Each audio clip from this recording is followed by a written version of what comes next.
Welcome. It is the Ski Bum Podcast, and it is your pals, Mario and Brian. Mario, what's up? For a live studio audience, everything's going good. We're getting big time now. There you go. Big time, man. Yeah, it's going good. Big time. Things are moving. Things are progressing. We're getting close to a very exciting event about a month away. We had an awesome conversation with our new pal Andrew Steven, who is the host of the Trailweight podcast, which this is releasing on the same day as season 2 of the Trailweight podcast. He's a very interesting guy. He's got a very cool life story, and he has a interesting discussion on this season about a topic we've talked about in the past, about the Disney ski resort that sort of almost happened in the Sierras in California. So we only touched on that topic very briefly. We had a very philosophical conversation. Yeah. Very good conversation. Very philosophical, deep, fun. We think you guys will enjoy it. So check that out in the main topic. Thank you so much for listening. Check us out, skibumpodcast.com. We're on your favorite socials, Twitter, Instagram, Facebook, Untapped, YouTube, at Ski Bum Podcast. Hit us up. Send us a note. Let us know what you think. skibumpodcast@gmail.com. Go to your favorite podcasting apps, rate and subscribe. Big thank you to our sponsor, the Chuck Bucket. This episode is brought to you, yes, by the Chuck Bucket. It is a brand new ski rack from a startup out of Salt Lake City, Utah. It is a trailer hitch rack that's designed to hold 8 pairs of skis or 4+ snowboards, or whatever you can think of that will fit in said Chuck Bucket. Whatever you can chuck in it. It's only limited to your imagination. Oh. It's simple to load for the whole family, and it's easy for anyone to install and uninstall from the hitch. Check them out at chuckbucket.com. Also, they have a pre-order available for their bike rack. So you take the initial stem and trailer hitch mount from the Chuck Bucket, take off the bucket, attach the bike rack, boom, 4 bikes in the back. Bucket to bike. Bucket to bike, baby. Bucket to bike it. Check them out, thechuckbucket.com. Thank you so much, Chuck Bucket. Also, Snowbound Expo. Yeah. Boston. Your cousin who's gonna be there? Boston. You know who's going to be there? These guys. We are going to be there. We're going to be hosting this guy, that guy. Yes. We're going to be hosting the Snow Skills Cabin. We're going to be hosting. If you have the Waffle Cabin at every one of your favorite ski resorts, you will love the Snow Skills Cabin with our faces on them. And they burn in there. Does AliExpress make a custom waffle iron? When you order from AliExpress, you can order a person to make you the waffles, and they could just hang out there and make waffles all day. Do they have any sort of like origami masters who can like carve out your face out of the waffle? An origami waffle in the likeness of you. Or like, you know, those people who are like win those pumpkin carving contests? Yeah. Maybe they could carve a waffle in our likeness. Oh, we're passing pumpkin season now. Damn. Why not? But no, that's good because everyone will have practiced during pumpkin season, harnessing their skills, and then they can roll into waffle season, which is November, and they can do our likeness pumpkin in said waffle. Sensei. Like a Belgian waffle, big thick waffle, and they're carving our faces out of it. How about you pour waffle stuff on the outside of a pumpkin, flame it on, and then you have a waffle pumpkin? That sounds well, what are you going to do with it at that point? I don't know. It just sounds cool.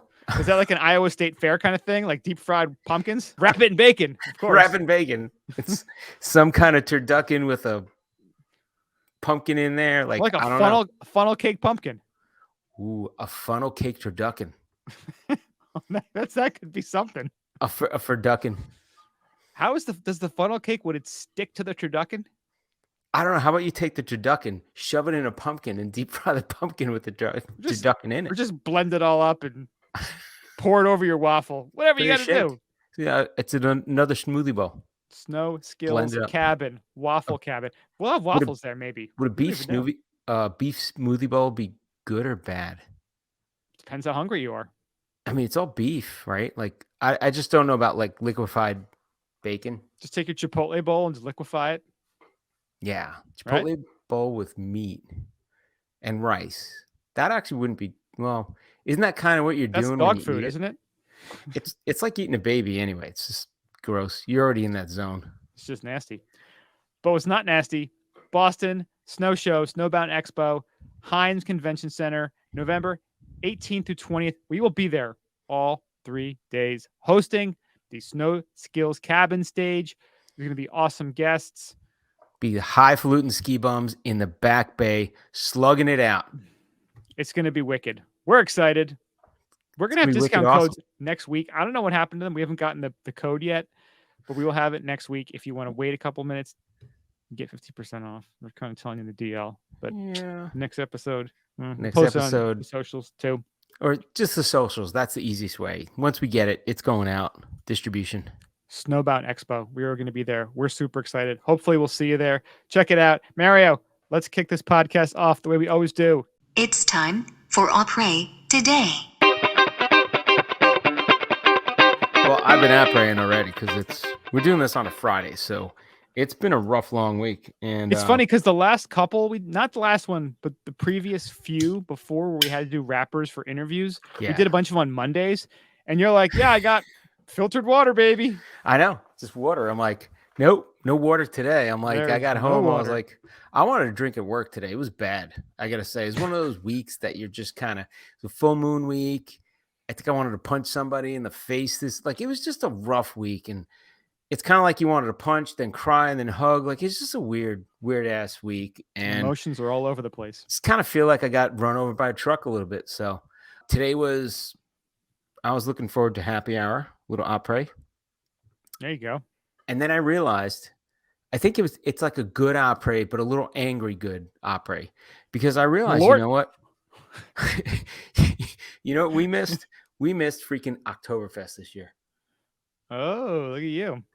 So I went out, saw the Three Daughters, which is a local brewery down here. I got their Oktoberfest because Oktoberfest ended last week, which it just makes me sad that I just kind of don't keep track of it. And I don't know.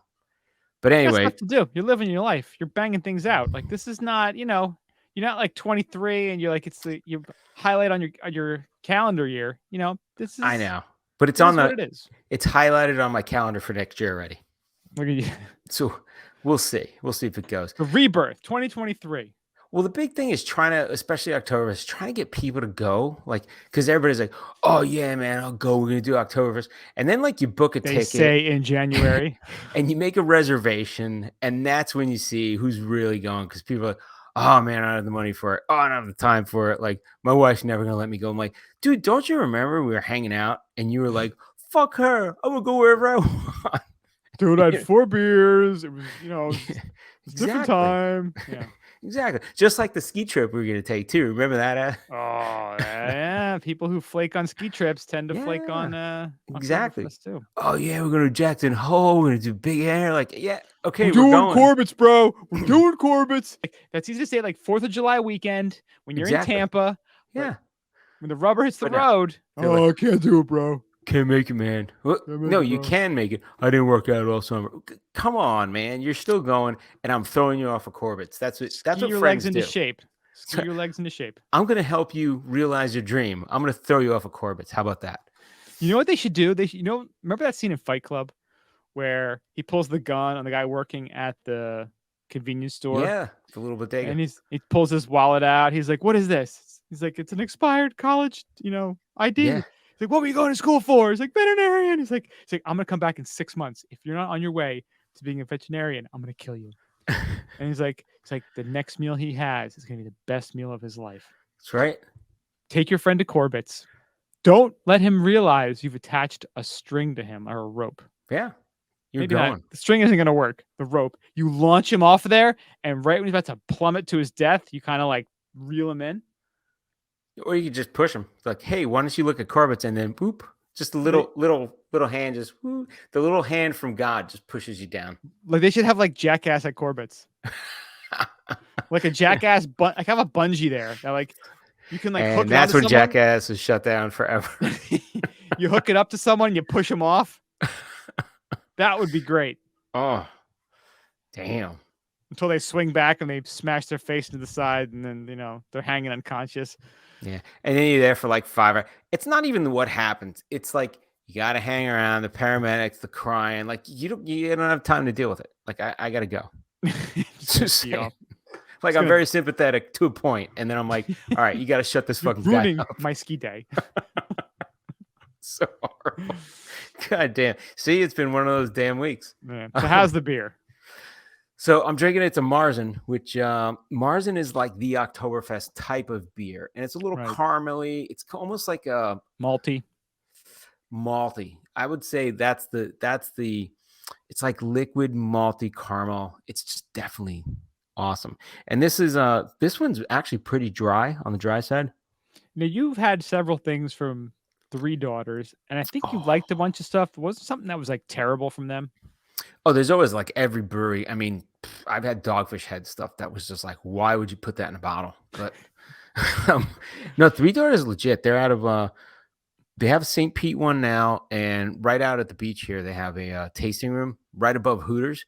And it's funny, like, so I'll go with my wife and we walk up the stairs because we're not, fat ass people. Just, I don't know, nothing against them, but we walk up the stairs like regular people, and they're on the 3rd floor. So it's funny, nobody wants to go past the 2nd floor. It's like walk a little bit up and you get to like a brewery instead of going to Hooters where it's the same old shit. I don't know. They've got a winning formula, though. Not really. There's other places that are better. Just saying.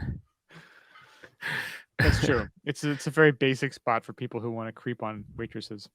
But it's funny. So you go up there and you're like hanging up there. And you're like, it's all different branding, different like colors to brand. And, because Hooters is very orange and stuff like that.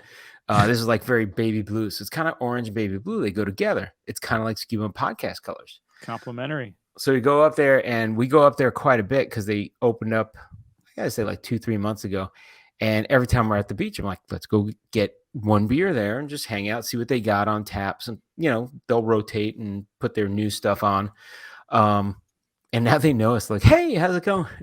So it's kind of funny. And then they got people up there playing music. And it's just, you walk past all the TVs and all the pomp and circumstance, and you get upstairs to a nice, beautiful oasis, beautiful view of the Gulf of Mexico.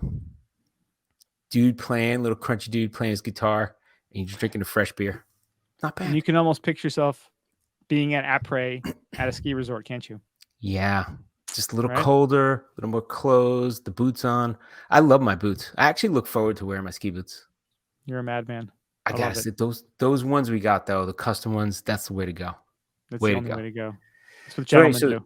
So this Marzen, it's pretty damn good. I gotta say, it's not like it drinks like a light beer, but it tastes like a big beer. You know what I mean? Like, and it's on the lighter side, I believe. I don't know what the ABV is. It's like a 6 ABV, which isn't bad actually. That's about right for a Marzen. Yeah, but it drinks light. I've used 18 to 24, so it's not hoppy. Yeah, not hoppy at all. But you taste that caramel. I like that caramel flavor. Yeah, Marzens they just work this time of year. Just the right beer does the job. Yeah, they could be all around all year. But how about a pumpkin Marzen? Does anybody make one of those? Just mix it together. I don't know. I saw a pumpkin on sale the other day, and I was like, "What? That's one of the best." But didn't buy it. I was like, "I'm not feeling pumpkin this year." Yeah. I still have my Gourds Gone Wild that you sent me that I got to have at some point this month. That's a good one. Tam Brewing Company. I didn't see that out in the stores this year. I don't know if they... Oh, maybe I have gold in my fridge. You may have gold. That might have gone the way of the locos. The way of the both locos. Gourds are gone. They haven't gone wild. They're just gone. They're just gone. Gourds gone. It's got to be somewhere. Now that you mention it, I got to look for it. I haven't seen it. There you go. You got homework now. Got homework. So what do you got? I was going to go beer, and I was away at a conference this week. I was in Denver. That city, man, it has so many homeless. It is crazy. Dude, every big city has a ton of homeless. Many homeless. Especially like the worst thing is you see the Colorado, Association for the Homeless, and there's just like their doors are closed and just people everywhere just like sleeping on the streets. It was bad. They like broke the door down. They're sleeping in there. Yeah, it was bad. I was actually really good this week. I actually like worked out every morning. I was at the conference. What? Damn. I did good. Then I got home and I ordered 2 more goddamn loaves of sourdough. Like I went like You're still on a sourdough kick, aren't you? Well, I made myself take a month off because I had it in September. How about a sourdough stolen? Dude, it's possible. Well, they do a cinnamon raisin bread. So I'm like, oh, that could be like the gateway to the Stollen. I housed half a loaf. I housed half a loaf in the last day. So I'm like, I gotta have something lighter for the après. So I just went with a nice basic vodka and soda. Nice. And but you know what? This bottle is just it's ridiculous. It's just and ridiculous. Awesome. It's just like the giant Kirkland bottle of vodka. And like if one was to go have a really long podcast, one could just sit here and just keep pouring and pouring and pouring, and things could get very out of hand, off the rails very quick. But I have my little cup. I got a Waterloo Black Cherry, which is that's one of the better seltzers you're gonna get. It's called sparkling water. It's very fancy. Yeah, because there's no calories and no fake stuff in there, right? Keeping it light. Keeping it clean, fresh, delicious. I did have a couple good beers out in Denver. The Denver Beer Company had a couple good ones, and then one from Odell, which was good, a pale ale. Hazy pale ale. Odell Beckham Jr., the third. Yeah. I drank it with one hand. They chucked me the beer. I had to catch it. Yeah, one-handed beer catch. One hand, bro. One hand. One hand, bro. I mean, vodka soda. It is what it is. It takes you where you need to go. Gets the job done. That's probably one of the best things you could drink because it's really clean, not as junky as some other stuff. I went to a wedding this past summer, and I drank, I think, like 6 or 7 vodka sodas, and I was fine because there was a lot of ice. And it was a wedding. I mean, it was a beautiful wedding. The location was awesome, but they definitely got the lower end of the booze package. Oh, they had Svedka vodka. I'm like, I haven't had Svedka in like a decade. Dude, as long as you didn't see anything called Fighting Cock or Popov, you're good. It's good. It's not a plastic bottle. It may have been plastic. 0.5 liter. But do you remember their ad campaign they had like a decade ago? It was like the top vodka of like 2055 or something. They had those like Ex Machina. And then they did the bot or not. That was the big thing. Are you bot or not? Yeah, they had some weird ad campaign. Yeah. Yeah, but that's obviously European, like Russian kind of focused ad because it didn't make any sense. Yeah, but it was the most like ghetto fabulous vodka because they made it seem fancy because it was Scandinavian. Like, oh, it's Svedka, it's Swedish. But it's like, yeah, but it's also $20 for a handle. So that's right. Yeah. But then again, but you know who ruined Svedka? I think it was Tito. Dude, Tito came out and like handcrafted. They haven't used that word until Tito, and now everybody uses it. But that's where they start handcrafted vodka. I don't know what it is, but it's handmade, man. It's handcrafted. Tito killed like all vodka, like all cheap-ish, trying to be fancy vodka because it's tasty, it's not expensive, and it's all vodka. Like it's not like it's makes a huge difference. Remember, Absolute had the market. Everyone was like, Absolute. It's like now it is like you're absolutely under 21 to drink this. You remember they have the ad campaign where it was like a different location. It was like Absolute New York and Absolute Tokyo. It was cool marketing. I gotta say, their bottles are cool. Like they had cool, better marketing than a better product. Oh, for sure. You're like, oh, this is good vodka. Then you finally turn 21 and go to buy. You're like, oh, this is $16 for a handle. Like, I guess it's not that good. Absolutely, under 21. Let's be honest. If you have a tramp stamp, you definitely used to hang Absolute ads in your dorm room. Oh yeah, that's that same era of female there. Yep, ladies or if you're listening to us and you're near a college campus and you're going to a party, you look for the girl with the Absolute poster.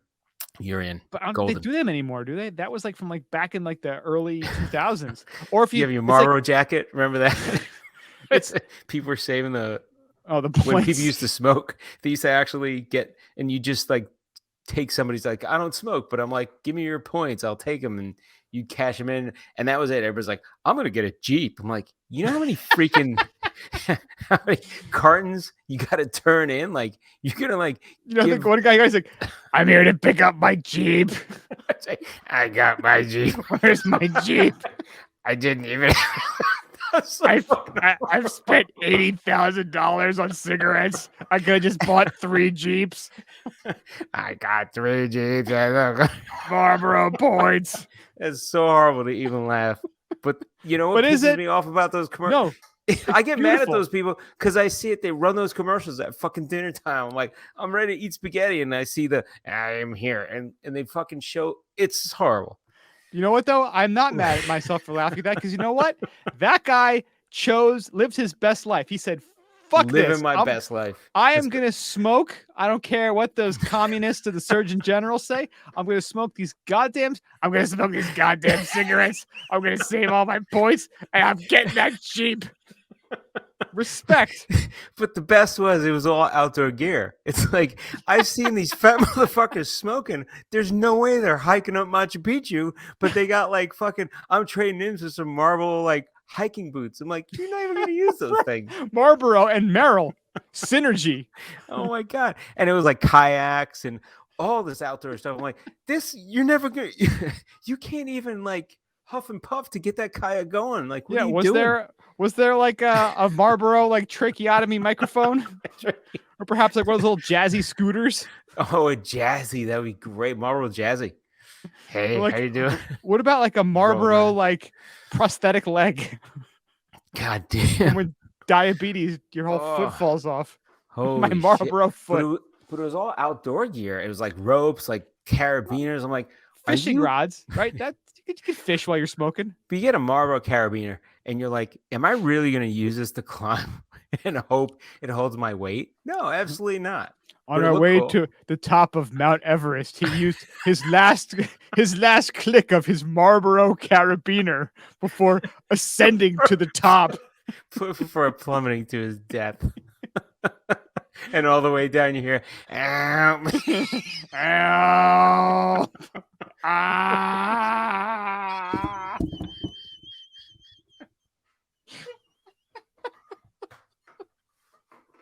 I don't know. I think a robot just felt.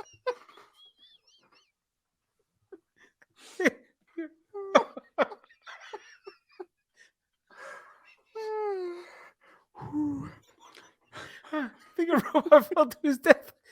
It's just weird. Is that Hitchbot? Hitchbot. Fucking Hitchbot. No. Oh, we mentioned Hitchbot in our interview too. Marlboro Hitchbot. Oh my God. They have Marlboro skis? They had to. I think they did. They must have. Bike. They had a badass Marlboro bike. Holy shit. Hitchbot, help me. No. A robot just fell. A robot just fell off of Everest. I don't know what happened.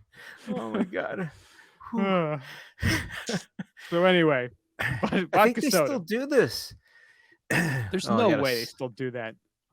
They're asking me to sign in. Really? Register? I don't want to register. I want to see what gear you got. The Marlboro Luge. Oh, can you imagine that? Can you imagine winning a Tour de France on a Marlboro bike, smoking a cigarette as you cross the finish line? That was how like the first Tour de France was won, right? Tour de Pharmacy was like that. Pharmacy. Oh, if you haven't seen Tour de Pharmacy, it's not the best movie by any stretch. It's just funny. It is very funny. Oh, and it has the guy that's popular now. The big dude, the wrestler, was the communist, John Cena. Yeah. John Cena. Yeah. That's awesome. He's like, I'm not taking steroids. It's like this gigantic dude on a bike. Yeah, it's an HBO movie. So if you had ever seen 7 Days in Hell. 7 Days in Hell. It's Andy Samberg and Jon Snow from Game of Thrones. It's kind of like a spoof of was it McEnroe and Borg, right? They had a documentary about the two of them and like their tennis series. It's ridiculous. It's hilarious. But it's like a 40-minute movie or something. It's like a weird length of time, but it's a movie, but it's short. Oh, and yeah. Jon Snow's character is hilarious. Like, he's like the dumbest person in the world, but he's British, and he says indubitably, so they think he's smart. Indubitably. Indubitably. So it's the Tour de Pharmacy is also an Andy Samberg thing, but it has all these other people, and it's just a ridiculous kind of like spoof of the Tour de France, which is called Tour de Pharmacy. Is there another one too, like a third one of those sports movies? They did the tennis. They did the. I'm trying to think if they did another one. Maybe there's not. I don't know if that was Andy Samberg that did it in another one, but those two were gold. And they're both HBO, right? Yeah. They're really funny. Again, if you got like 40 minutes you want to kill, it's definitely get a couple laughs out of it. Oh, so I'm looking at the old advertising for the Marlboro gear, and it was like all this outdoor stuff, like girls wearing their gear outdoor, like everything was focused on like you doing stuff. Like you're gonna smoke these and be a better, healthier person. Dude, I just typed in Marlboro Ski, and they have these. I don't know if this is a button. The Marlboro Ski Challenge. What is that? Is that like you gotta like light one up and then like do like the slalom and like not knock your cigarette out while you're hitting the gates? Wow. Well, they have a Marlboro Ski Club, and that's like Marlboro, New Jersey, Vermont. Marlboro, Vermont. There's Marlboro College. Oh, look at that. Oh, you could have Marlboro College. That's pretty cool. Look at that. I wonder if it was founded by the cigarette company. Here we go. Here's Chesterfields. There you got an ad with some lady skiing. Chesterfields. The Marlboro jackets were great. So they had these outdoor jackets that were almost like ski shells.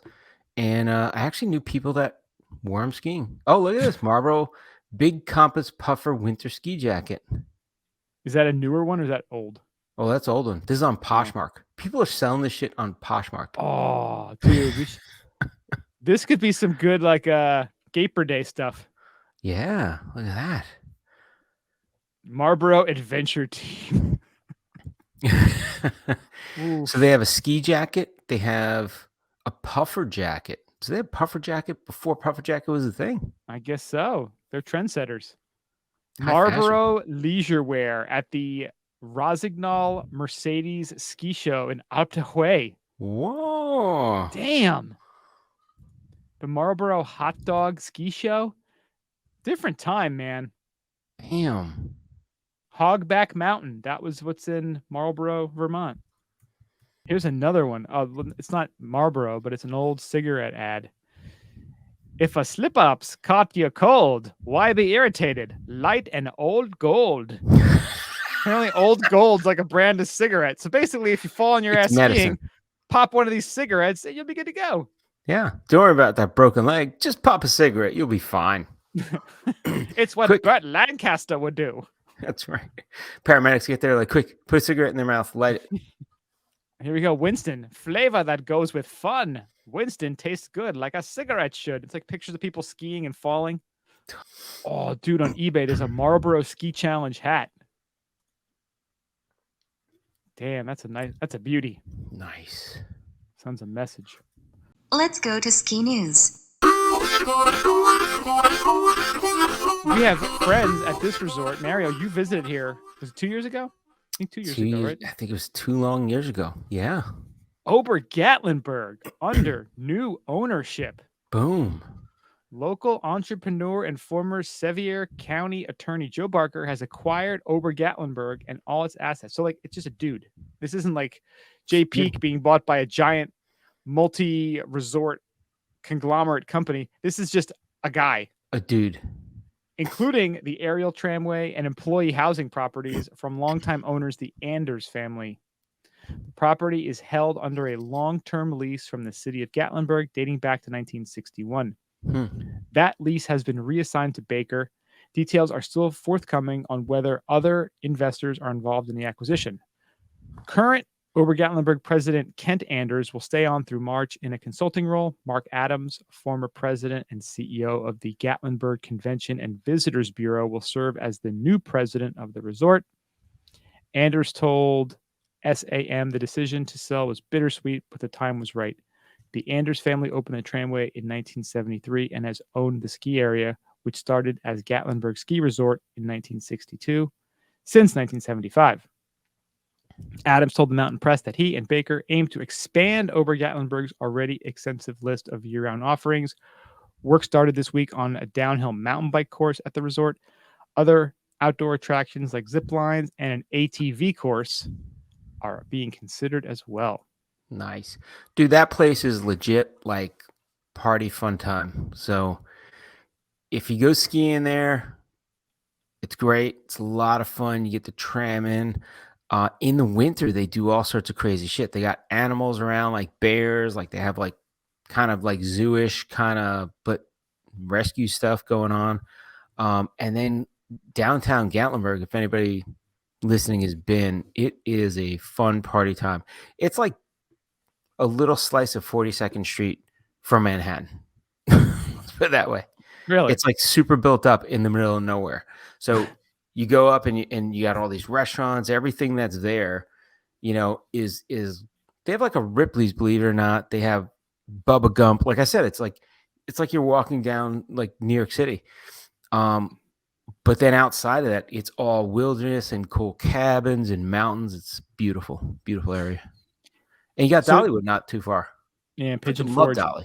It seems like this move is more about the year-round part versus improving the ski part.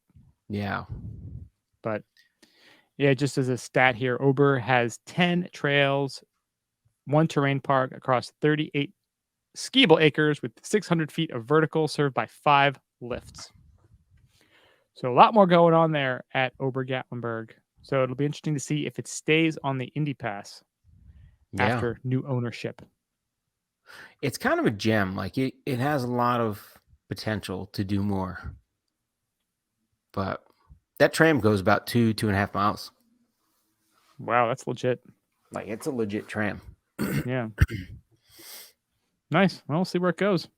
Speaking about passes, Icon Pass is expanding. They are expanding the global access for pass holders with the addition of Grand Valira Resorts, Andorra, and Sun Peaks Resort in BC for this coming winter.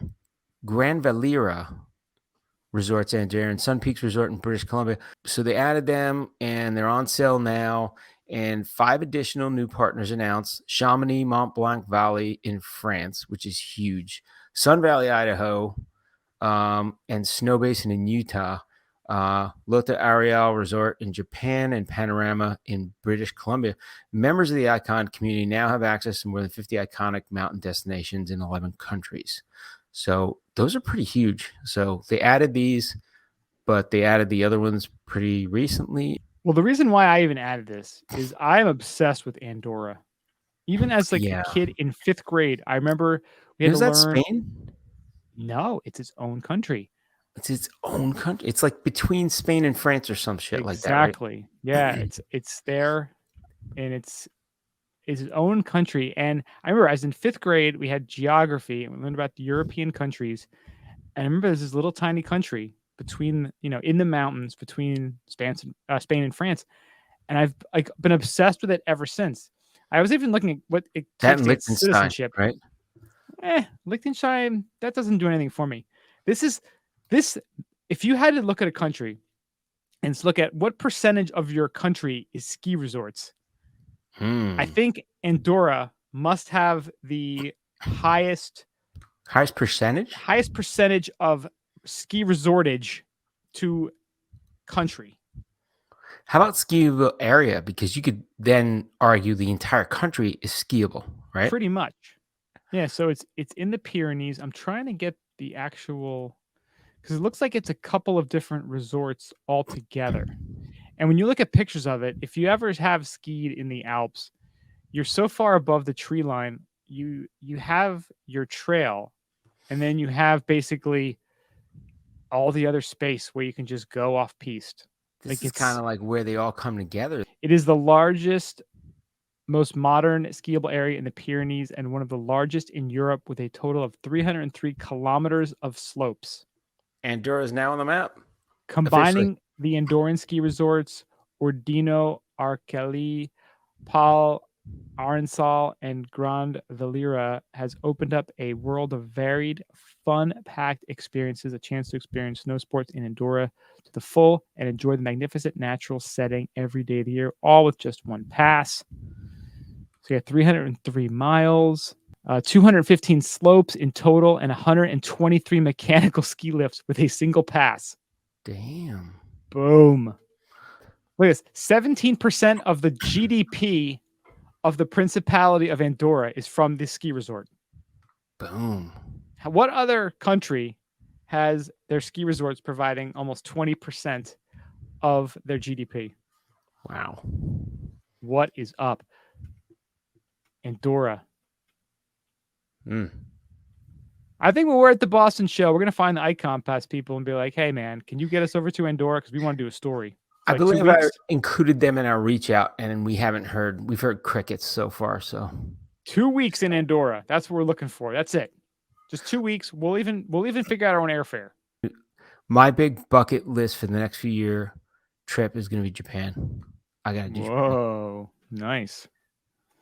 All right, we got one final story here. Vail Mountain, Colorado starts snowmaking in preparation for earliest opening day ever. Boom. Look at that. So when are they going to open? Well, Vail Mountain turned on its snow guns yesterday and joined several Colorado resorts in snowmaking. Copper, Keystone, Loveland, and A Basin, and in quotes, Killington and Vermont have all started snowmaking in the last week or so. The resort strives for its earliest opening day this upcoming 2022-2023 winter season, slated for November 11th, Veterans Day. If all goes to plan, they will beat last year's November 12 record by 1 day, one of the earliest opening days in decades. The resort will rely on Mother Nature and upgrades to its state-of-the-art snowmaking system, which was installed in 2019, one of the most significant projects to take place on the mountain since the mid-'80s when Vail installed its first detachable chairlifts. Snowmaking team at Vail is on a mission and confident they can make it happen. Each season since the new snowmaking system was installed, Vail's snowmaking team has gotten better at operating the guns and has learned more about the system's ins and outs regarding its efficiency. Specific placement of the guns will be crucial, and a lot of thought goes into where the snow cannons are positioned to maximize snow and work best. Both are essential in the longevity of the snow and the team's ability to reach their targeted opening day goal. Nice. Gunning for early. That's pretty sweet. Hopefully they'll make it happen. I wonder if you can go onto DraftKings or one of those sports books and bet on which Colorado resort opens first. That would be awesome. I'm sure you can. Yeah, that's kind of the way it should be done. I think so. The American way. That's right. Smart money is on Vail, right? Or not on Vail. Blue Horseshoes going long on Vail. You just want to make that call, and the person on the other line is going to be like, what are you talking about? Who is this? Sorry, this is a Wendy's. But you just look cool, and you're just like, yeah, I'm out. Got to do it. That's right. Ski bum out. Out. Well, that wraps up the ski news for the week. And now we are on to our main topic. And we had a really interesting conversation with our new friend, Andrew Stephen.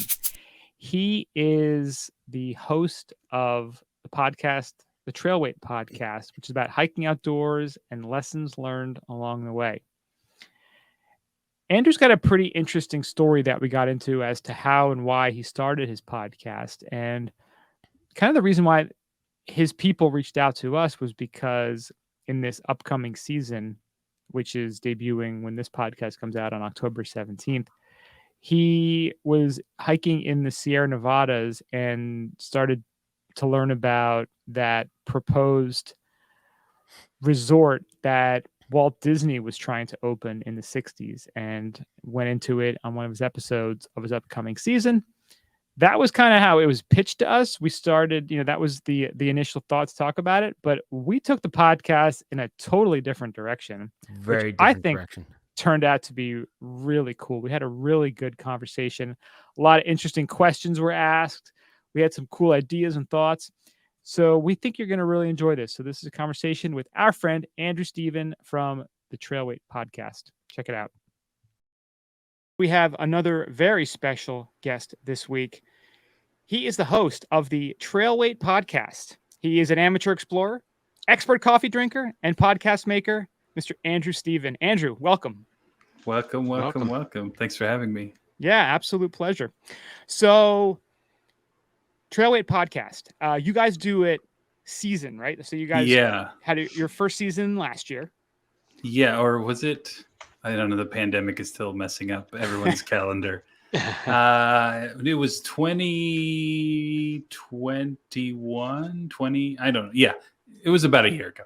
Okay, but you guys do it season. You guys do it episodically, right? We did one season without knowing if we'd do a second, and it was a very personal story. So it was like it almost felt more like writing a book, for lack of a better term, or making a documentary.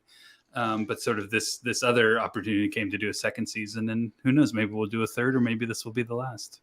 It's like they do now, the limited series, right? Yeah. Well, it's like I'm a big podcast listener, and so like I love just sort of being the fly on the wall to a lot of conversations. But the first season of Trailweight and the second season are much more like there's a story that we're trying to tell. So it's we don't get as much as much of the community as we're having here today. So how did Trailweight come to be? Yeah, so the first season very much was, like I said, it's a personal story. I had I had grown up camping, hiking, doing sort of outdoor activities. And then, as many of us do in our teens, I guess we sort of rebel against the things that we know and try to find ourselves, and sort of found myself back getting outdoors in my, young adulthood, but was really sort of limited by some physical issues, just like a lack of overall health. And I decided to say I was going to hike the John Muir Trail, and gave myself a year to sort of get in shape, lose weight, try backpacking. I had never even done that before.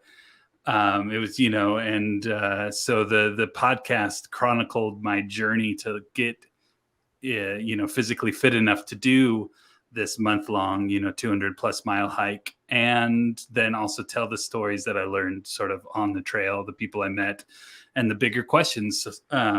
And then that leads right into the new season, where it's sort of like an emotional sequel, if you will. I'm not on the JMT again, but it's sort of where that left off in a lot of my experience. I walked away with as many questions as I had experiences.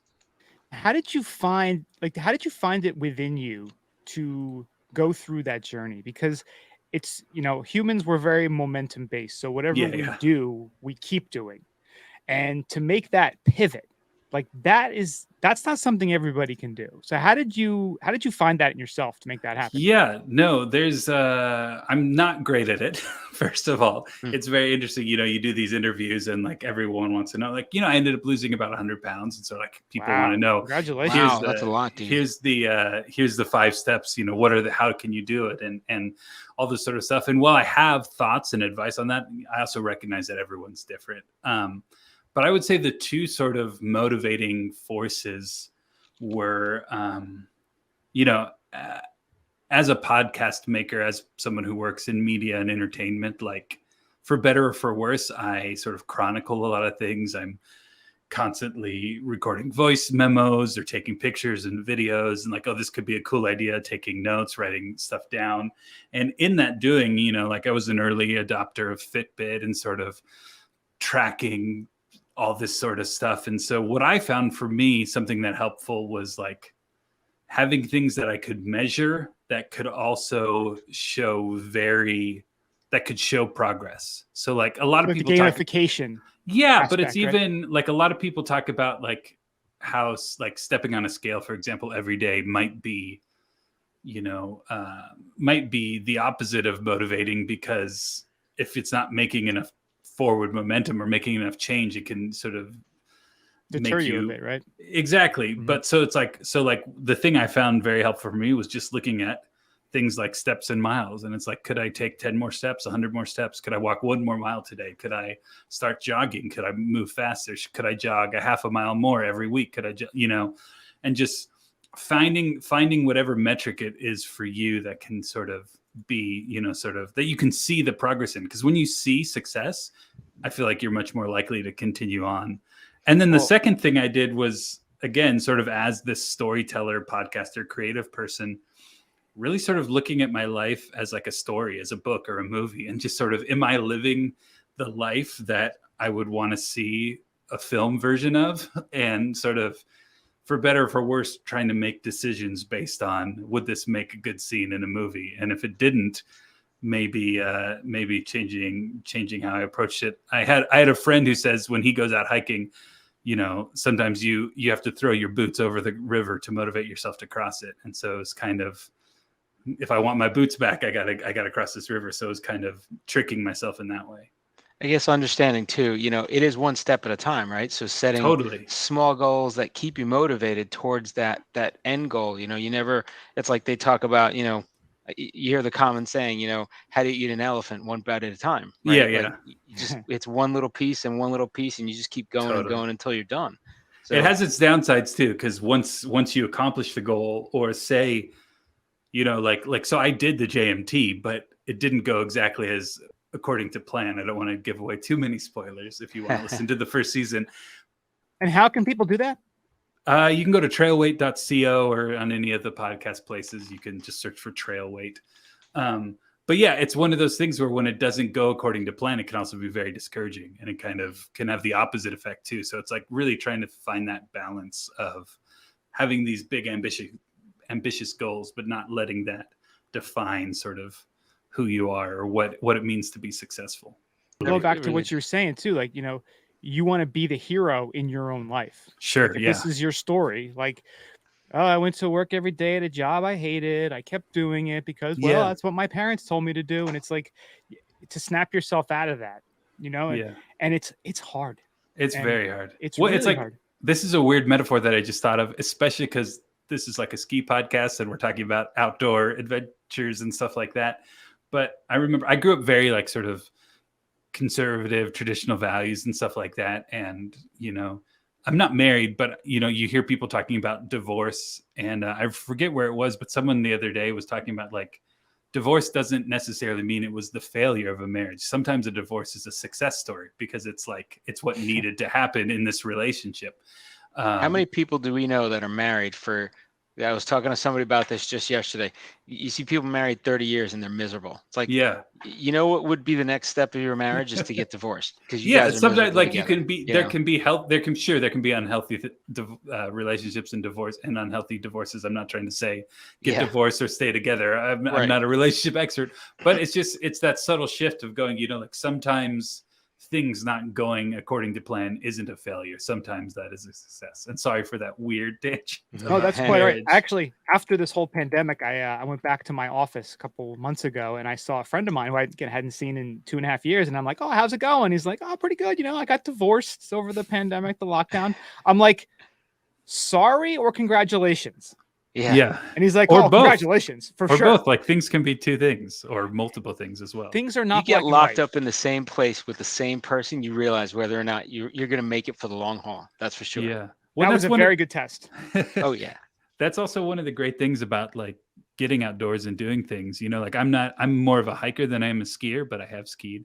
And I think a similarity between the two things that is sort of helps us navigate through life is like the constant changing of the terrain. It's something where it forces you to sort of be hyper present, hyper in the moment, and sort of like recognizing all the little micro adjustments your body's doing to stay balanced, to stay upright, to not trip on a rock or whatever. It's like, and you're shutting off from all the other crap, right? Exactly. Like, there's no media, there's no phone ringing, there's no even if you wanted to be have those, you can't always, sometimes quite literally there's no service on the mountain. And then also like if you are focusing on those other things, that's when you can trip up and fall over.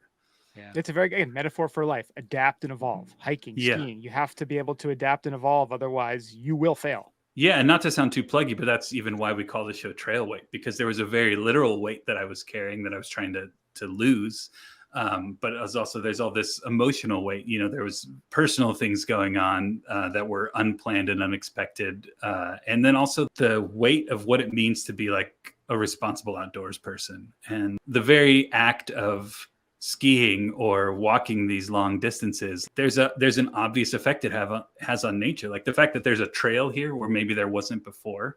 And so what does it mean to sort of like, am I destroying quote unquote nature by walking across it? And I don't have the answer to that question, but it's just, these are interesting things. And so much of getting outside and recreating, the more I do it, the more I find metaphors for everyday life.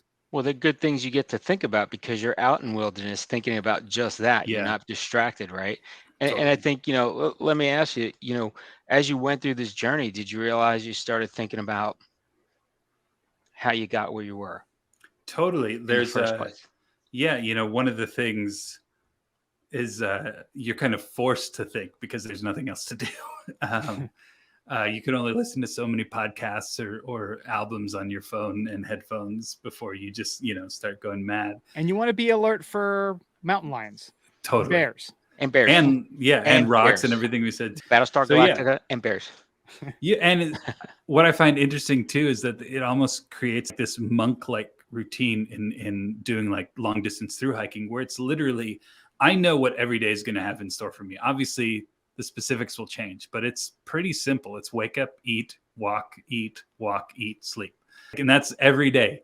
And so that really does free you up to think about things. Some things you don't want to think about, and some things, it is good work some stuff out while exactly. you're hiking, right? I mean, that's why that you see all these studies about, people with PTSD or whatever who are like going outside doing rafting trips or hiking, the Appalachian Trail or these other long distance things. It allows you the time to sort of work through some of this stuff. And why do you think that is? Why do you think that nature has that ability to kind of help people kind of almost not reset, but kind of recalibrate? Well, I talked with a person who researched this. Her name's Florence Williams in the first season of the podcast. And there's some very like practical scientific reasons why the color green is like, pleasing to the eye. Just getting out into being able to breathe, fresh air, sunbathing, all this sort of stuff. There's like little nuggets of all these little truths. Again, like I said, like it forces you into the present moment because you're trying to be aware of everything, all those little micro adjustments. I think also for many of us, where we live, our modern lives for most of us, probably, I'm assuming listening to this podcast, we have day jobs, we live in cities or suburbs. And again, not trying to make a judgment where one thing is right or one thing is wrong, but it's just a change and it's a difference. And so there's a novelty aspect of it. There's a scientific aspect of it.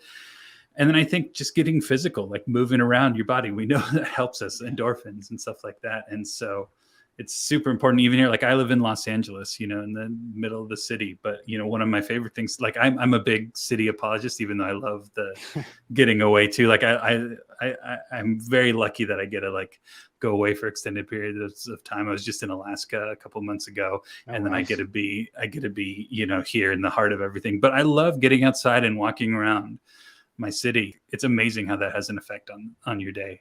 Yeah, it gives you a different appreciation when you can go from the extremes of, one of the biggest cities in the world to Alaska, one of the most, least populous. Yeah, like when I was in the Yukon, which is just like, I don't we're going off on all these tangents, which is great, but it's just like, going hours without even seeing another car. And it's one realizing of the most... you're truly in the middle of nowhere and alone. I know. I'm in the middle of nowhere and alone on like the main highway. Like it's just it's a kind of a mind trick. It makes you feel vulnerable, but it also makes you feel strong after, right? You're like, completely. Hey, it wasn't that bad. You lived through it. That kind of thing. Isn't that funny too, though? So comparing Los Angeles to Alaska, in Alaska on the Yukon Highway, you don't see anybody. You see a person, you're so happy to see a person. You don't care who they are. You're waving, you're saying hi. Exactly. If you're in Los Angeles, you walk out your door, you see 1,000 people at once. You're like, so crowded. People. But it's just funny the perspective, how it just drastically can change based on your location. And that's one of the things I appreciate about like all these different experiences. I feel like the more opportunities we're given to have different perspectives, the better we are. Like if you look at that's the difference between 2D and 3D art. The reason the 3D thing looks more realistic is because it has 3 perspectives instead of 2 perspectives. And so the more perspectives we can get, I feel like the more complete picture we get to see. Yeah. And not to make it political, but I think our country right now in the US, the media is so focused on what makes us different and what's tearing us apart, instead of the 99% of things that probably we care about together and overlap. And if we could focus more on that, I think we would have way less problems, way less division, because we're all human beings. We're all need the same sort of materials to live and to thrive and to be happy. But the yanking, the keeping us divided for whatever reason, again, I don't want to get into it. I don't know the answers, but there's so much that brings us together, and we don't focus on that nearly enough. Yeah, no, it's when you're on the trail and you need help, you don't care who's helping you. Or if you see someone who needs help, you don't care what they believe. And there is a very humanizing just hoping aspect. Number 1, they don't kill you, and number 2, they're appreciative. That's it, right? But yeah, totally. And I think that's a whole tangent that you could go down to. It's like, I feel like most of the people you meet on the trail, on the mountain, like you hear the stories of like the weird person who goes out there. Yes, those people exist and people's stories are real, and I don't want to minimize any of that, but it's just like, it's been my experience that's way less common, way less common than movies want to see. And I get it. It's a better story. I am trying to live. Yeah, I'm trying to live my life in the same way. I'm just choosing to be not that character. And I just saw I just finished the Jeffrey Dahmer series, and now I'm jaded. I can't look at anybody. I am 8 episodes in, and I watch everything that father does, Dahmer's father, and I see my son, and I do the exact opposite. Like he woke me up early this morning. I did not care. I hugged him. I talked to him. I'm like, whatever Dahmer's father did, I'm doing the opposite. You mean to find roadkill and dissect it with him? Well, it is only Friday, so that could be a weekend activity. I don't know. But yeah, it's we definitely, the sensationalization of the things that could happen. Hopefully people are wise enough to see it as that. But there's, obviously there's some people who, I'm not going to go hiking. Look what could happen. I have family members who are kind of like that. They're like, I can't live over there. There's not enough people around. I might get murdered. Really? But every time I hear that, I'm like, good. Don't flood to those areas. Those are where I can get some nice peace and quiet. Stay in your condo in Connecticut. Yeah, there are bad people everywhere, and there are good people everywhere. Exactly. What do you want to focus on? Hopefully the good people outweigh the bad, and if you're a good person, you can contribute to the good, right? Mm-hmm. So getting this back online, getting this back in straightened out. So sorry, I think in weird tangents and stuff. So I apologize in advance for all. I love it. But you edit this and make me sound smart, right? I can't make ourselves sound smart. So you sound doomed. amazing right now. We're just doomed. So John Muir Trail. Yeah. So it is 213 miles long. Yeah. 213.7. How long did this journey take you? So we did it in 26 or 28 days, my girlfriend and I. And that's also, if we're getting technical. So it was a little bit longer because no matter where you do it, one of the ends of the trail is on top of Mount Whitney. So it doesn't factor in getting back down from Mount Whitney. And where we started a couple days, south of Mount Whitney. And then we also exited, to do some resupplies and stuff like that. So if I want to get my full accolades, it was over 213 miles or whatever. But yeah, it took us about just under a month. Some people do it in 3 weeks. I think the FKT is like 3 days or something, but that's just, I'm not 3 days. Yeah. Like that's like walking like 60 or 80 miles a day or something like that. Whoa. I'm looking at the regulation. It says you're not allowed to even carry bear spray. What's that about? Yeah, you don't need to. You only need bear spray for grizzlies, and even in many cases, from what I understand, bear spray is good to have, but it's not as much of a fail-safe as we like to. Kind of makes them mad, right? And it can also get in your you have to be really close to them and stuff too. So it's like a last case resort. I'm not an expert in survivalism, so don't want to get the meat flavored one. But yeah, they're not grizzly bears in this year. Okay. So funny story. California's flag has a grizzly bear. Yes, because we used to have it, but we hunted them to death. And there is a town somewhere, something with a G, perhaps. It is named after the last man to be killed by a grizzly in California. Oh wow! You got mountain lions up there though, right? Yeah.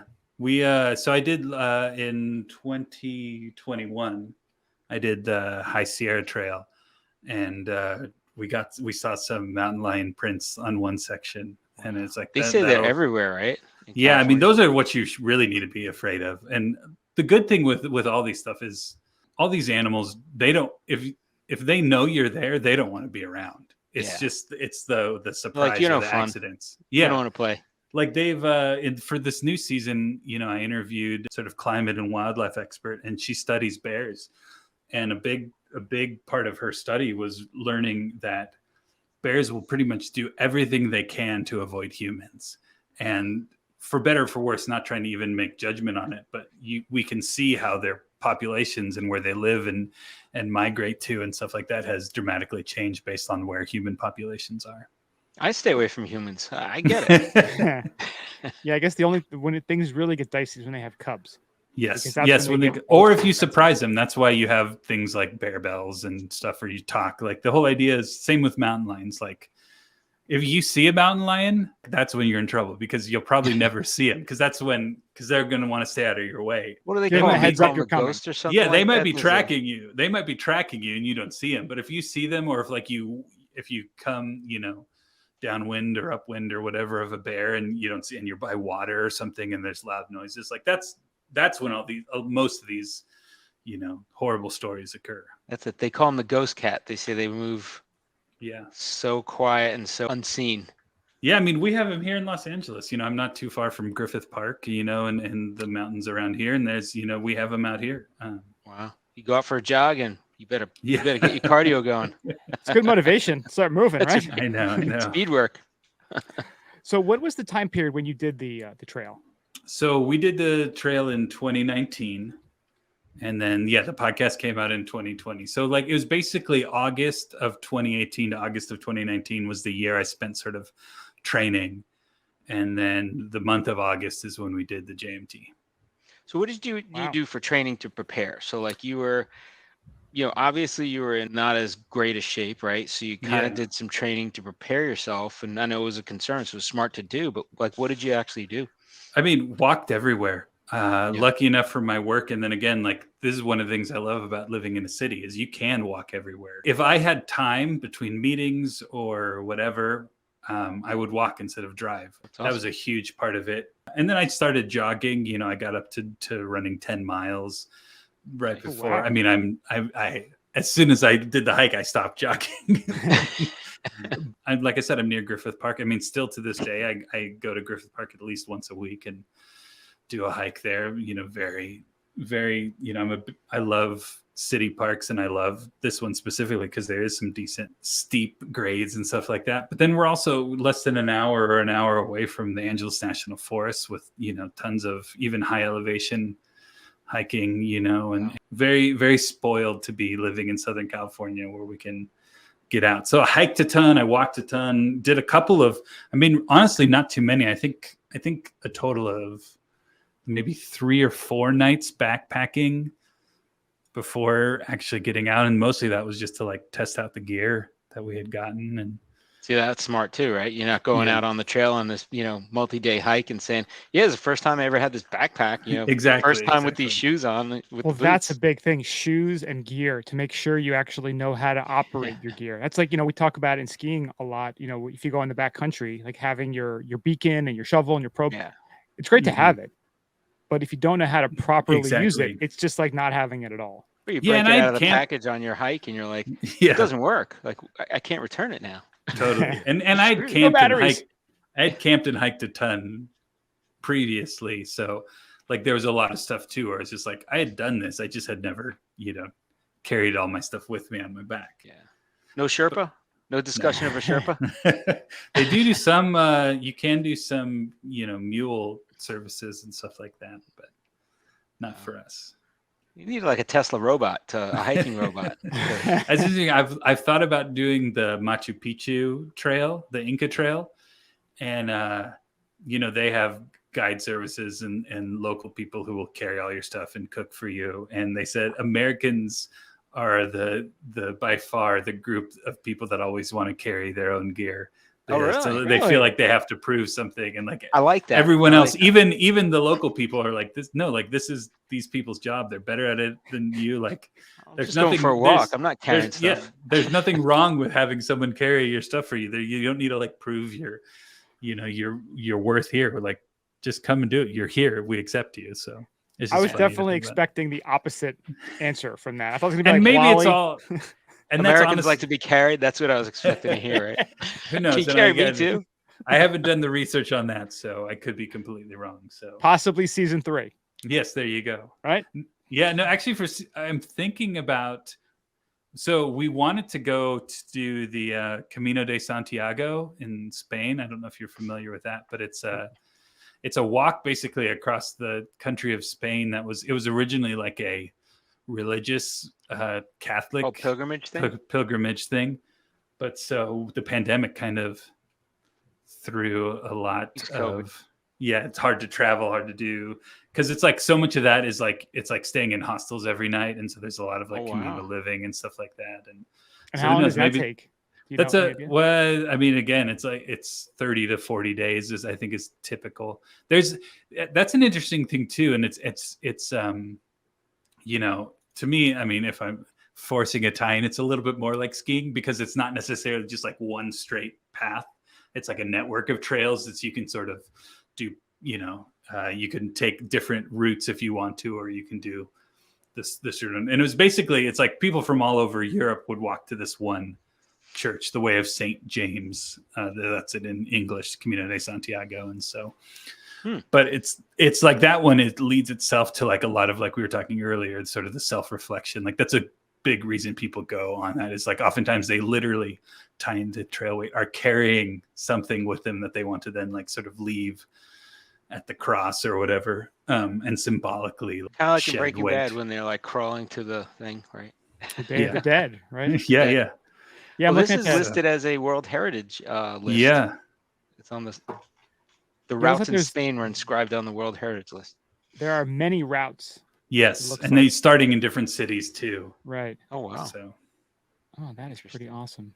Yeah, there's a movie with Emilio Estevez and Martin Sheen, his dad. Yeah, his dad. Where they about it too, where the Emilio Estevez is doing it and passes away, and so then Martin Sheen goes out to sort of pick up the ashes and sort of finish the hike. And it's a fine movie. Like I enjoy it. It's not like, I don't think it won any awards, but it does a good sort of overview. It won an award in your heart. That's all that matters. There you go. If it touches one person, it's worth it. It helped inspire you to at least know about what this is and contemplate doing it, right? Yeah, that seems pretty cool. Yeah, and like I mentioned too, there's so many amazing stuff, and I try to explore and get out as much as I can, but so much of my exploration has been limited to sort of the California area, and that's where I discovered the sort of impetus for season 2 of Trailweight, which is all about this area in Sequoia National Park in the Sierras called Mineral King. And I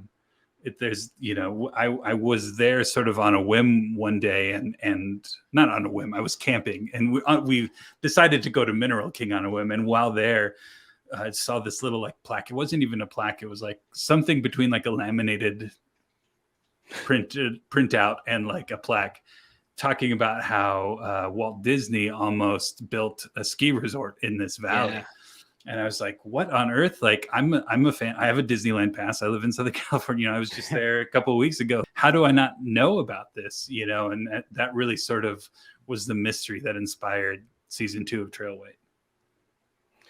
So the whole season based on the Sierras then, or? It's a little bit. I mean, like I said, so it's kind of like the emotional sequel. So one of the things that came up in season 1 was this concept of like the weight of being a responsible outdoors person and what that means. And so talking about climate change and wildfires and the way we recreate outside, the way we view the concept of what is wild. Is that a artificial term that we sort of created, or is that an actual thing? And so I had all these questions and just sort of kept interviewing people and talking to people. And in so doing, is when I sort of discovered this Walt Disney story. And it's very interesting because it was stuck in development hell for many, many, many years, and went through different, it was like, I think this is the way that, like, to sort of frame it that made it so interesting, was like when it first was an idea, the Sierra Club supported it. And then by the time it's not there anymore. And a big reason is over the years, it sort of lost favor from the environmental groups. And sort of just like, how does something go from hailed as the answer to the enemy, so to speak? And then it inspired this landmark Supreme Court case that dramatically changed sort of how we view environmental law in the US. And so it's, this one's much less my story, although I do go out there, I go to these places where there's been these wildfires and show like how humans are shaping the way, and then really starting to ask the questions, like a lot of what we've been talking here, of just sort of what is, I guess if there's one phrase, it's sort of like, are we loving these places to death?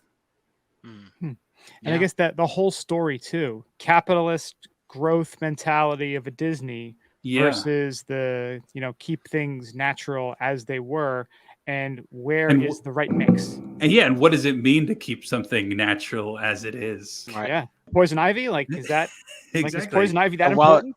While it's natural, people want to see it. So like if you're managing something like Yellowstone, I've seen where they have to worry about people trampling on the wildlife and on the flowers and the plants and ruining stuff. People taking selfies with a bison. What are you doing? Totally. But then you also want people to experience it. I think another analogy is like zoos. There's been a lot of conversations about zoos. And I heard a zoologist. No, it wasn't a zoologist. It was someone who studied elephants in Africa talk about the comparison of even like some of these huge elephant enclosures at zoos. It basically being like stuck in an apartment your entire life. And we would say that's cruel for a human. But at the same time, as a kid, this scientist, biologist going out to these zoos inspired him to do his work and speak for the elephants and stuff like that. So it's like this weird, again, I don't know the answers. And that's part of me trying to figure out what it means. And I think hopefully we're all sort of asking these questions and learning and growing, because we do love getting out. Like, both of you love skiing. Otherwise, you wouldn't have a podcast about it. I love hiking. Otherwise, I wouldn't have a podcast about it. And I want to hike more, and you want to ski more. And we probably both want more people to fall in love with it. But we also don't want too many people to fall in love with it, because then it's going to get too crowded. But then also, who gets to determine who gets to do it and who doesn't get to do it? And why do I get to do it and not someone else? And both skiing and backpacking are very expensive hobbies because of the amount of gear that's involved and the travel that takes to get there. And so, like, why do people who maybe are less fortunate not have the same privilege to do these activities as I do? And this whole Disney story, I think, really encapsulates a lot of these same sort of questions. Like we were talking about, like preserving nature. Like for Disney, he didn't want any cars up in the resort, which is like, oh, that's really cool. Like we're seeing that now, like you mentioned, like Yosemite and Zion and all these places that have shuttle services. But in order to do that, he wanted to build a railroad station and expand a road leading up to the railroad station, which again would be a magical experience. Like I'd sign up for that. But also that also is changing the environment. And maybe it's a net positive, maybe it's a net negative, or like we said earlier, maybe it can be multiple things at the same time. Well, we talked about a few weeks ago, Brian and I were talking about how resorts are trying to go carbon neutral. Right. Yeah. So they do all these things, but then to get over the hump, they buy these credits, right? Sustainability credits, carbon credits.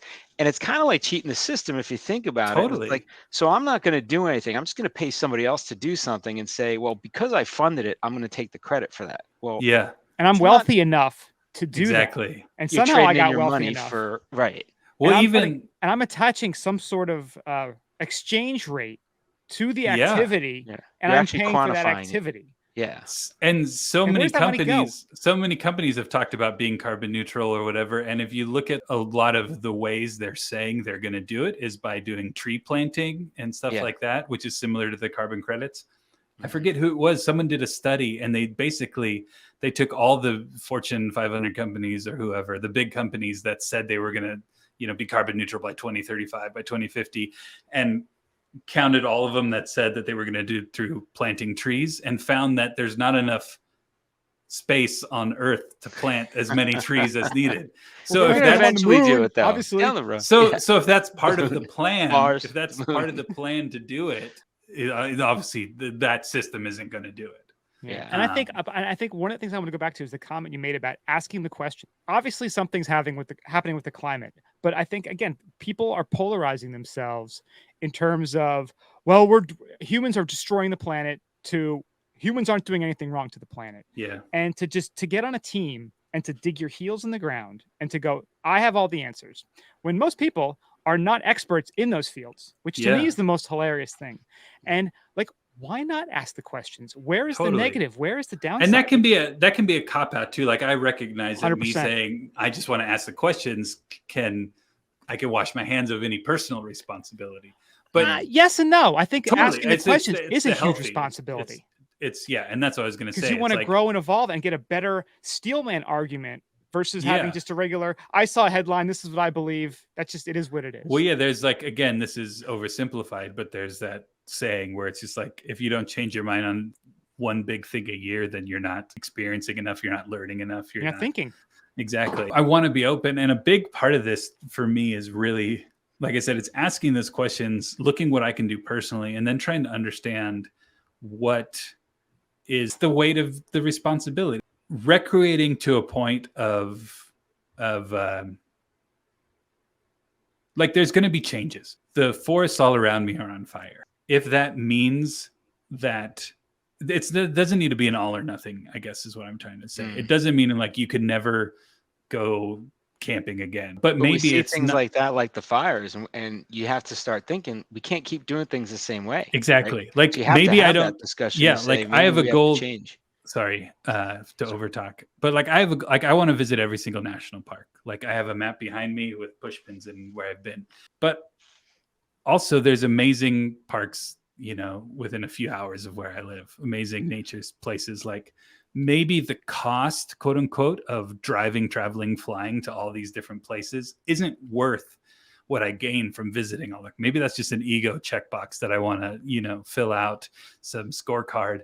And when I can appreciate so many great and wonderful things right where I am. And so it's like, those are the type of questions that I want to ask. Like, how can I translate these bigger questions into actual personal actions? And we've had that recent discussion too in the last few years with this whole indie pass and the whole indie concept of like little ski resorts, right? So it's the same idea where you drive past these little resorts that you grew up skiing and loving. Where you learned and that you can enjoy, and you go to these big resorts and all the, the flight, the car, like all the stuff that you do to get there, you think about the environmental impact even of that, yet you're saying, oh, I'm environmentally friendly and all this other stuff. And it's like, you got to look at your consumption of what you're doing, They just knocked down all these trees. They just knocked down all this to put up this massive hotel and lodge for you. And you flew your private jet into Vail to go there. And you want to brag about your ESG score at your company. Like, that stuff, it's a huge hypocrisy. And a lot of people don't want to talk about that. Yeah, and even taking it back to Disney, he had all these ideas for the ski resort. He was an early investor in Sugar Bowl in California and saw stuff. But the first, ski lift in California, was it? Or America? I think it's California. But the first one in America was actually in Vermont. That's the first so it's first in California. Yeah. Rope tow. So he was so he had all these ideas and was, he was able to get involved with the Tahoe Winter Olympics in 60. 60. Yeah. And this is a fascinating story that I learned. I talked with a person who's working on their doctorate in snowmaking, and how that's it's a very specific thing, but it was a fascinating thing. But basically they were worried there wasn't going to be enough snow for the Tahoe Winter Olympics. And so they hired all these people to cloud seed, which is where they try to get it to rain and snow more. And then they were worried there was going to be too much snow. So they hired all these avalanche specialists to sort of be there and work through the stuff. And it's just like, again, we're doing all these things that fundamentally change how things naturally are. And again, not even to try to make a judgment that that's good or bad, but just recognizing they have consequences. Yeah. And the cloud seeding thing, we've actually talked about that a lot recently because Colorado still does that. They still try to, they said it can boost, 5 to 10% of the snow they get, which, again, good or bad is like, that's not what we're trying to determine. We're just trying to understand the process and what are the side effects? What does happen? Because you got to answer, like, to your point, you have to answer those questions. And before you answer, is this good or bad? Yeah. And I do think, and I do sort of where I've come down is like, there is a lot that's bad. There is a lot that can change and be better. But again, I don't think it necessarily always needs to be an all or nothing type thing. Some things it does. And like I said, maybe I'll never get to visit every single national park, and that's okay. But that also doesn't mean I don't have to stop camping. I'm just saying you might want to, be cautious around the Philly area because I looked up Hitchbot again. I don't know if you've looked that up, and we've talked about that. Back?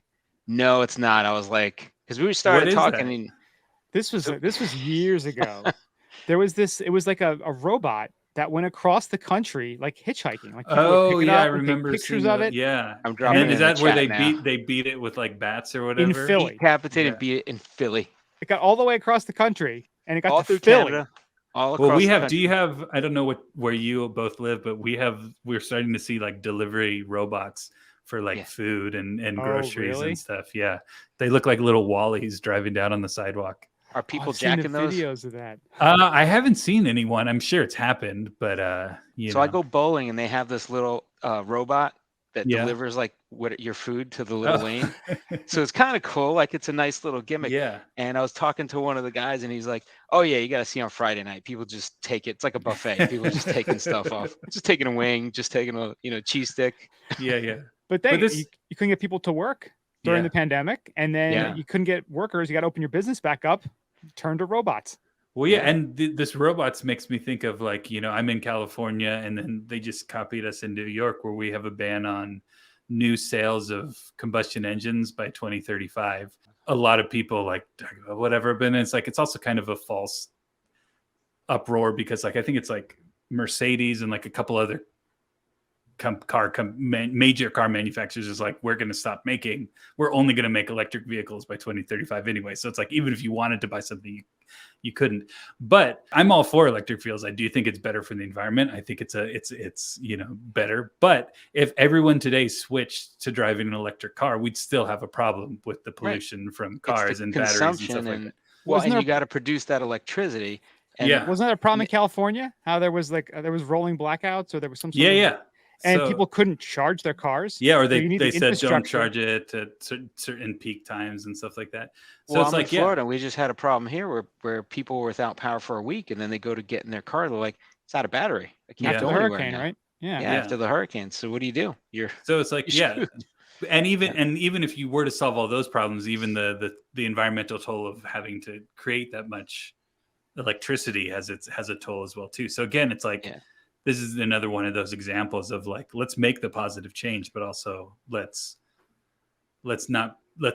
continue to ask the questions. Even when we come to an answer, keep asking questions because there's always an opportunity to grow and improve. And if we can make batteries out of sand and salt water, awesome. But again, there's still a lot of conflict minerals that are required to make these batteries. And again, you can't say turn off making electric cars because of what that does, but how do we continue to how do we get batteries that are more sustainable? Because like with everything, the first iteration of anything is shit, no matter what it is. A painting, a podcast, a car. No, it's always trail awful. weight first episode is a bit nice. Gold. Right?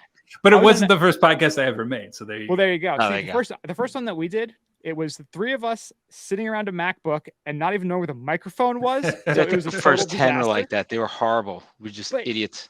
But we didn't stop. That's the thing. You got to keep going and try to do better. And always try to do better. That makes me think of Liquid Death. The water, that's it's in like a Monster Energy can, basically.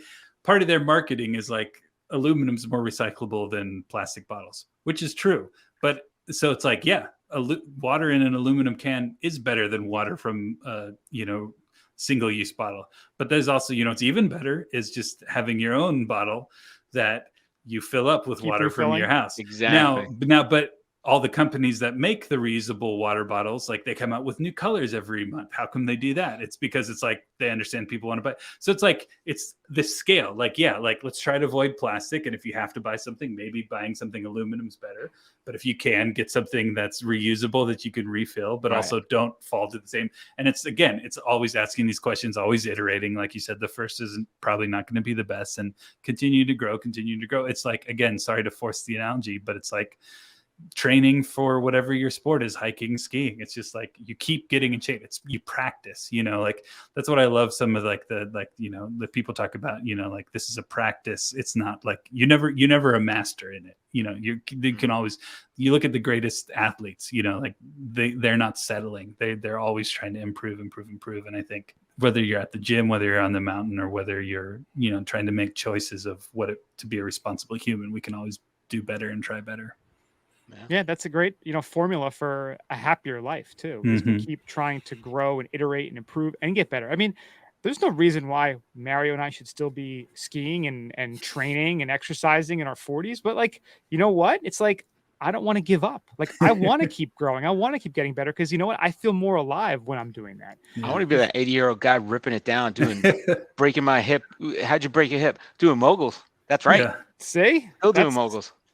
Again, not for everybody, but that's how we feel. Have either of you ever tried snowboarding, or are you like diehard skiers? I thought about it. I never pulled the trigger. Never did. I had friends that were really good skiers, and it just kind of shied me away because they would break their wrist or mess themselves up. And I'm like, yeah, I don't want to start over again. I think still I may try it, but who knows? Going back to what you said, though, we're not the best. We're not the best skiers, so we're always trying to get better. I was told you're the best, so I don't know why. I don't know who you talked to, but hopefully they got the check. They did, obviously. But it's like one of those things, like you're never perfect. You can always make a better turn, a cleaner turn, a crisper, lower tuck. So it's, again, if I stopped doing that and got a snowboard, that would be time taken away from me getting better at skiing.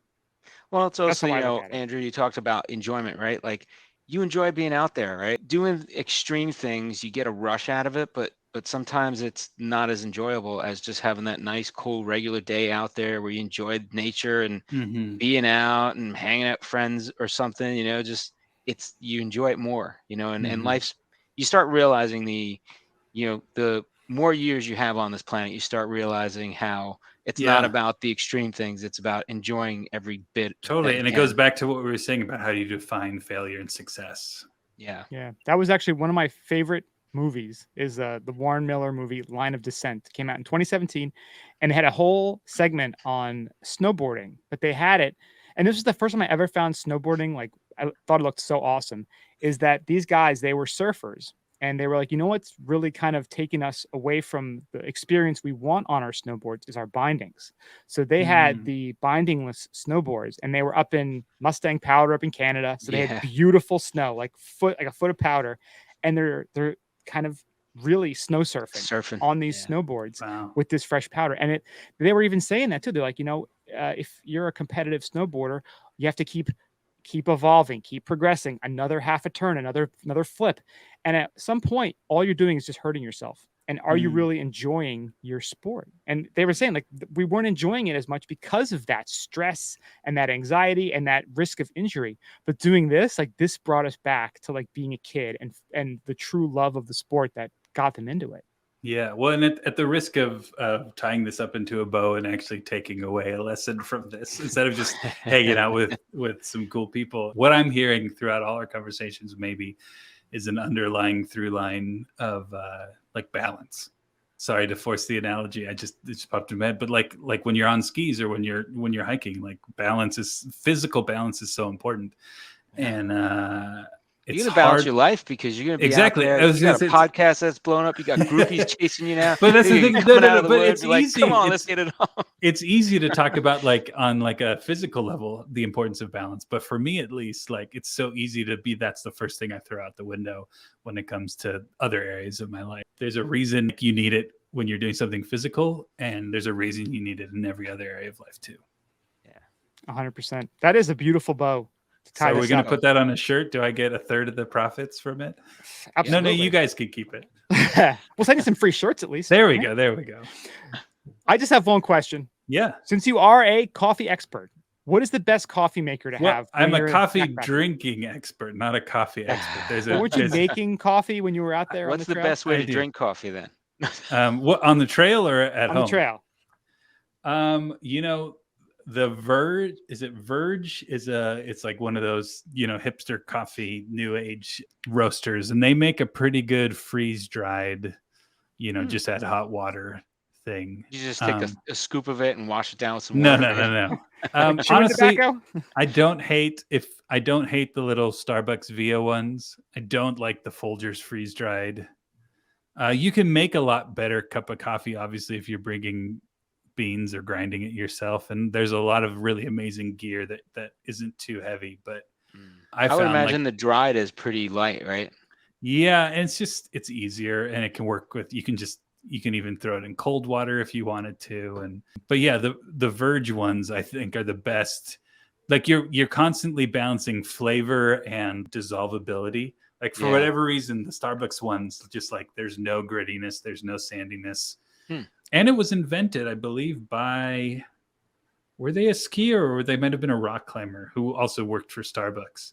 Oh, nice. And basically, I'm probably getting some of those details wrong, so sorry if you're throwing your phones, listeners. But it was like a person who worked for Starbucks. They don't listen as for accurate information. It was a person, it was a person from Seattle who basically, when there was this young upstart coffee roaster that everyone was talking about, they took him and they figured out a way to freeze dry it better than, Folgers and whatnot. And, nice. And I think they ended up working for Starbucks for a while, and like you just make it up as you go along, and you let people just get all pissed off. I love it. There you go. If you say it on the air, if you say it on the podcast, it's fact, true, right? Yeah. You just made me think. Alpine Start makes a pretty good dirty chai latte. That's like a powder that you can mix with. I think they're based out of Boulder, right? Yeah, I think so. Yeah, my sister had shared an office space with them for a while. Those guys, they're pretty cool. So nice. Well, Andrew, this was actually a fantastic conversation. Thank you so much. A lot of fun. For the time. Appreciated talking with both of you. Thanks so much. Where can folks get more info about you and check out Trailweight? Yeah, the most info on Trailweight is just on the website, trailweight.co. It's WEIGHT. Yes. You can also go to andrewsteven.com, ANDREWSTEVEN. You can see the show and some of the other stuff I work on. And then we're all on social media. I'm, not on it very often, but at Andrew Steven, at Trailweight, in all the places. Excellent. Awesome. And season 2 drops on October 17th. Is that right? Yep. That's about when this will be coming out. So after you listen to this, go check out Trailweight and check out Andrew's journey. Thank you so much. It was great meeting both of you. Yeah, you as well. Thanks for your time. Yeah. And best of luck with season 2. Thanks. Yeah. Good luck. We'll be watching. And we'll have you back on for season 3. Yeah, I'd love to come back on. All right. Awesome. Thanks so much, Andrew. Take care. Hope you guys enjoyed that. If you want more information, go to our website at skibumpodcast.com. Thank you so much for listening. We do appreciate it. Check us out, skibumpodcast.com. We're on all the socials, Instagram, Twitter, Facebook, Untapped, YouTube, at Skibump Podcast. Send us an email. Give us some love. Yeah, give a little love. Send us an email, skibumpodcast@gmail.com. Thank you again to Chuck Bucket. Check them out, chuckbucket.com. Hitch-mounted ski rack system. Snowbound Expo, November 18th to 20th in Boston. See us live. It'll be awesome. Thank you so much for listening, and we'll talk to you next week. Stay high, stay falutin'. See ya.